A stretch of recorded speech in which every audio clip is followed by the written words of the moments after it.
Reports are now showing that the new MCAS software of the 737 MAX was left out.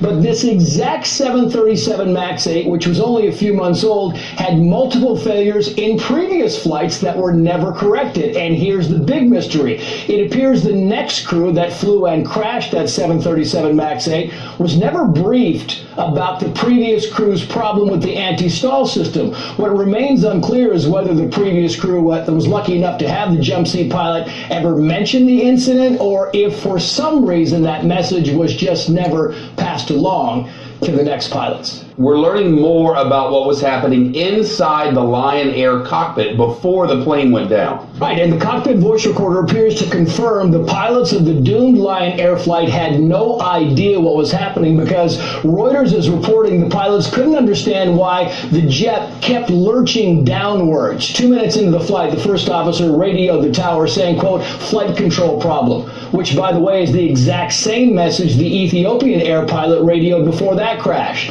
The pilots of the Lion Air flight then tried to maintain 5,000 feet, but the plane was having airspeed problems. The pilot then asked the first officer to check the quick reference book for a list of abnormal events, but Boeing maintains there's a protocol for overriding the system, but Boeing did not include the anti-stall system or the fix in its 737 MAX 8 manual, so the pilots likely did not know what to look for. The cockpit voice recorder shows at the end the pilots were much more concerned about the increasing speed and decreasing altitude. Bottom line is they simply ran out of time. In the previous videos and articles that I posted, I talked about how important it is to investigate the determination of the software criticality level and also the verification testing. I also want to point out the regulatory agencies require the submittal of a safety manual which describes the safe operation of any system, hardware, or software. When developing avionics embedded software like the MCAS of the Boeing 737 MAX, the following documents defined in RTCA DO178 must be created and some submitted to the FAA.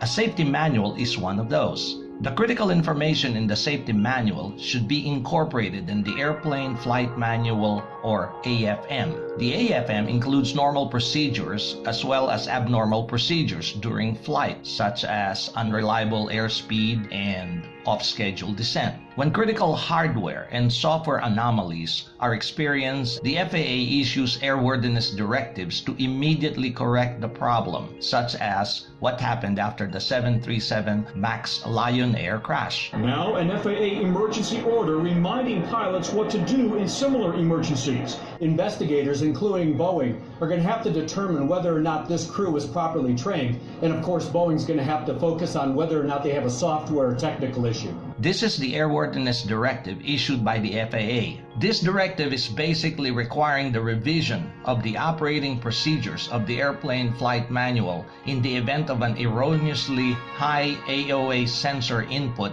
In response to this AD, Boeing released an operations manual bulletin instructing pilots how to deactivate the MCAS via the two stabilizer cutout switches.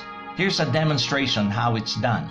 Now I'm going to show you the correct way this situation should have been handled. Captain Amer says using a cutoff switch could have given the pilot back control of the jet and taken it out of its doomed plunge. We have basically saved the aircraft. I'm climbing back up.